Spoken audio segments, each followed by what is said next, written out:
ये कहानी एक 20 साल की लड़की की है जिसका नाम अनका है, जो बहुत सुंदर है और बहुत बेहतरीन एक्टिंग स्टूडेंट है। वो अपने पापा के साथ रहती है जिसका नाम माइकल है। अनका की माँ उसके पैदा होते ही मर गई थी, तो अनका और माइकल का रिश्ता एक दोस्त का है, बावजूद इसके कि वो एक पारंपरिक बाप बेटी का हो। वो अपने पापा को हर बात बताती है। ईस्टर की सुबह अनका पानी फेंकने की रस्म करती है। वो जग में पानी भरती है, तभी उसे एक लेटर दिखता है। वो उसे इग्नोर करती है। वो पापा के पास जाकर उनके ऊपर ठंडा पानी डालती है। उसके बदले में माइकल भी अनका पर ठंडा पानी डालता है। दोनों एक दूसरे से हमेशा मस्ती मजाक करते हैं। माइकल को शहर से बाहर बिजनेस ट्रिप के लिए जाना है कुछ दिनों के लिए।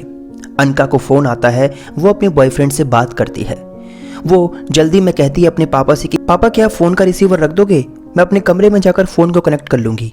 वो अपने बॉयफ्रेंड से बात कर रही है और उसके पापा पहले उन दोनों की बात सुनते हैं, फिर फ़ोन रख देते हैं।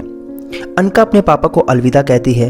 वो कहता है अपना ध्यान रखना, और जाते वक्त वो अनका को बताता है कि मैं टेलीफोन का बिल जमा करवाना भूल गया, तुम जमा करवा देना। अनका पूछती है कि बिल कहाँ पर है। वो बताता है कि निचले ड्रॉर में रखा है, तुम उसे ढूंढ लोगी। अनका उसे बाय कहती है और उसे अपने पापा को जाते हुए अच्छा नहीं लगता।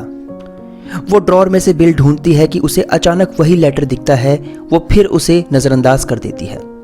अगले दिन वो आंखों के डॉक्टर के पास जाती है, जहां वो बताती है कि मेरी नज़र कमज़ोर है। कल जब मैं अपने पापा को एयरपोर्ट पर छोड़ने गई तो मुझे विमान दिखाई नहीं सही तरह से। डॉक्टर उसे चश्मे का नंबर बदलने की सलाह देते हैं। वो घर आकर फिर वो लेटर को देखती है, गौर से और लैंप की रोशनी में देखती है। वो बहुत दूर जंगल में जाकर लेटर को कैंची से काटती है। उसके अंदर एक और लेटर निकलता है। अनका लेटर को बाहर से पढ़ती है, जिसमें लिखा है कि ये लेटर मेरी मृत्यु के बाद खोलना, प्यारी अनका के लिए। अनका उस लेटर को काटने ही वाली होती है कि सामने एक सिर पर बोट लिए आदमी खड़ा है। अनका उसे देखकर सहम जाती है। उसके बाद वो लेटर बिना खोले वापस लिफाफे में डाल देती है। अगले दिन अनका अपनी एक्टिंग क्लास में है, जहां उसे एक सीन परफॉर्म करना होता है। सीन में वो अपने दोस्त की तारीफ करती है बहुत प्यार से, पर डायरेक्टर उसे कहता है कि तुम्हारे अंदर प्यार की कमी है। वो कहता है सोचो, कभी तुमने किसी इंसान को प्यार किया है। अनका के पास अपने फादर की मेमोरीज होती है। वो उस लड़के को अपना फादर यानी बेस्ट फ्रेंड मान लेती है और सीन बहुत लाजवाब होता है। घर आकर अनका चाय पीते वक्त उस लेटर को फिर देख रही है। वो सोचती है कि क्यों माँ ने कहा कि मेरे मरने के बाद इसे खोलना। अनका स्टोर रूम में जाकर एक पुराना बक्सा खोलती है। वहाँ वो बैग में से अपनी माँ का कुछ पुराना सामान निकालती है। उसे एक फ़ोटो दिखती है जिसमें 2 महिला और 2 पुरुष हैं। अनका अपनी माँ को महसूस करती है। वो बाकी का सामान देखती है कि उसे खाली लिफाफा मिलता है। वो उस लिफाफे में हूबहू लिखावट में वही लिखती है जो उसकी माँ ने लेटर के बाहर लिखा था कि मेरी मृत्यु के बाद इस लिफाफे को खोलना। अचानक बाहर से उसके पापा के दोस्त आ जाते हैं। वो कहता है कि मैंने माइकल से कुछ ड्राइंग्स इकट्ठी करनी है। ड्राइंग्स देने के बाद अनका पूछती है कि अंकल, आप मेरे पापा को पहले से जानते हो और आपको हर चीज़ पता है उनके बारे में। जाहिर है माँ के बारे में भी जानते होंगे आप। कुछ ऐसा है जो मुझे नहीं पता है। वो बहुत अच्छी थी, सुंदर थी तुम्हारी तरह। वो बहुत समझदार भी थी। अनका पूछती है अच्छा तुम्हें कोई राज पता है उनका, क्योंकि माँ तो मर गई थी जब मैं 5 दिन की थी। वो ना कह देता है। उसे याद आता है हाँ उसने एक पत्र लिखा था। वो चला जाता है।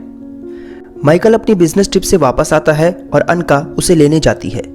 वो उसका नया चश्मा देखकर खुश हो जाता है। अनका का व्यवहार उसे थोड़ा अजीब लगता है। वो पूछता है क्या किसी ने कुछ कहा। वो ना कह देती है। अच्छा स्कूल में। फिर वो ना कह देती है। तो क्या हुआ तुम्हें। वो बताती है कि कल मैंने एक पत्र पढ़ा जिसमें लिखा था कि अनका, जब तुम ये पत्र पढ़ रही होंगी तो मैं मर चुकी होंगी। मैंने तुम्हें एक बार भी नहीं देखा। माइकल, जिसे तुम आज तक पापा मानते आए हो, वो तुम्हारा पिता नहीं है। उसकी पतली गर्दन, काले बाल और वो लंबा है। मुझे वो बहुत पसंद है। माइकल अनका के गालों पर जोरदार थप्पड़ मार देता है। माइकल घर आकर दरवाजे का कांच तोड़ देता है। दूसरी तरफ अनका अपने बॉयफ्रेंड जरेक के घर जाती है, जहां वो लड़के की माँ को कहती है कि मैं जरेक से शादी करना चाहती हूँ। वो पूछती है कि पर तुम्हारे पापा ने हाँ कह दिया। अनका कहती है मुझे कोई फर्क नहीं पड़ता, वैसे भी मेरे पापा नहीं है वो। अनका लिफ्ट से ऊपर आती है। माइकल मिल जाता है रास्ते में। वो अनका को प्यार से सॉरी बोलता है और अनका मान जाती है। दोनों स्टोर रूम में जाते हैं जहां अनका पहले गई थी। वो वही फ़ोटो दिखाता है और अनका को पूछता है कि तुमने अपनी माँ को कभी पहचाना है? क्या तुम इन दोनों में से जानती हो अपनी माँ को? वो हाँ कहती है। माइकल कहता है इन दोनों में से तुम्हारा एक पिता है। ये तुम्हारी माँ का थैला था जो मुझे मरते हुए उसने दिया था। अनका कहती है कि तुमने बहुत बड़ा झूठ बोला है, तुम्हें बता देना चाहिए था। माइकल कहता है कि मैंने इस पत्र को कई बार सोचा कि तुम्हें दिखाऊं। पहले जब तुम 5 साल की थी तो तब तुम बहुत छोटी थी, फिर जब तुम 15 साल की हुई तो मुझे लगा कि अब तुम बहुत बड़ी हो गई हो, और फिर मैंने उसे पीले लिफाफे में डाल दिया। लगा जब चीज़ें समान होंगी, सही होंगी तो मैं अपने आप बता दूंगा। अनका कहती है चलो एक गेम खेलते हैं। यहाँ 2 मोमबत्तियाँ हैं, जिसकी मोमबत्ती पहले बुझेगी वो पहले प्रश्न पूछेगा। दोनों सिगरेट पीते हैं।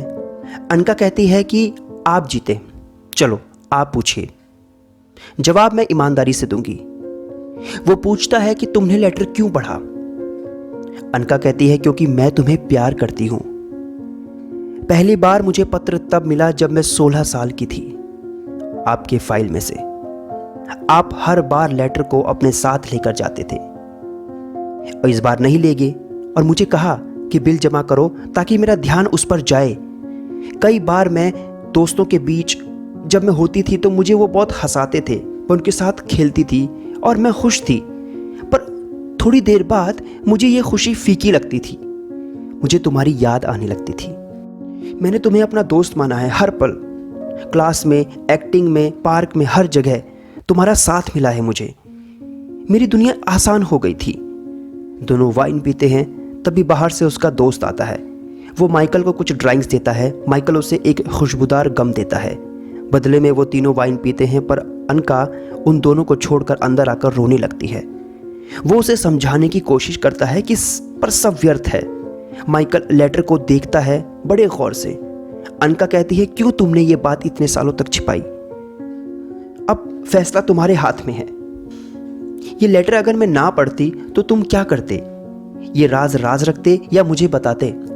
तभी जरेक का फोन आता है। वो शादी के लिए तैयार है। अनका मना कर देती है।